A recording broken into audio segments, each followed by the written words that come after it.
大家好，我们先来说一下素材的问题。在这个 Audition 系列教程中呢，我们用到的所有的音频素材都是来自于 Adobe 官网为我们提供的免费素材。我们怎么去到那个网页呢？就可以在 Audition 中点击帮助之后呢，点击下载声音效果等，就可以直接打开这个下载页面。它分为三类，第三类还没有。第一类就是我们经常说的音效了。我们点这个 View Downloads 之后进去呢，就可以看到已经分好类的各种素材包了，大家可以下载下来听听看。我们这个教程里呢，用到的素材呢，来自于4个素材包，它们分别是 Ambience 1和 Ambience 2，以及 Foley Footsteps，还有 Transportation。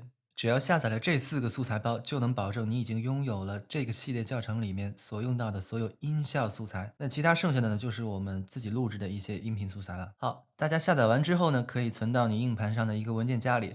我们可以在 Audition 里的这个媒体浏览器里面直接访问我们的音频素材。比如说，你可以在这个文件夹里选到你的素材文件夹之后呢，点击右键选择添加快捷方式之后，你的文件夹就会出现在这个快捷键的列表里面了。我这里是已经做好了，叫 SFX。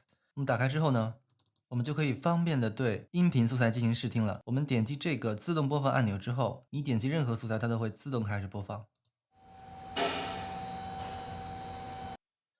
如果我们已经建立了一个多轨绘画的话，我们可以从这个媒体浏览器里直接把文件拖拽到编辑区域，就可以进行编辑的。也可以把它拖到文件面板里面，以作为之后的编辑中呢可以选择的素材。那么在试听素材的过程中呢，我们经常会遇到这种情况，就是我们没法看清整个的文件名，有的时候这个素材名字特别长，比如像这个中间的部分就被省略了。这时候怎么办呢？我们可以按一下键盘上左边的那个间隔号，也就是我们那个 Tab 上面的那个键啊，我们按一下，这个媒体浏览器面板呢就会进入这个全屏模式了。我们可以方便的在这里面看到所有的文件名之后，然后可以试听它们，然后再一下呢就返回了。对于其他面板来说，任何的面板只要你选中它之后按一下这个键，它都会进入全屏模式。好的，一开始就讲这么多，下面我们进入实际操作了。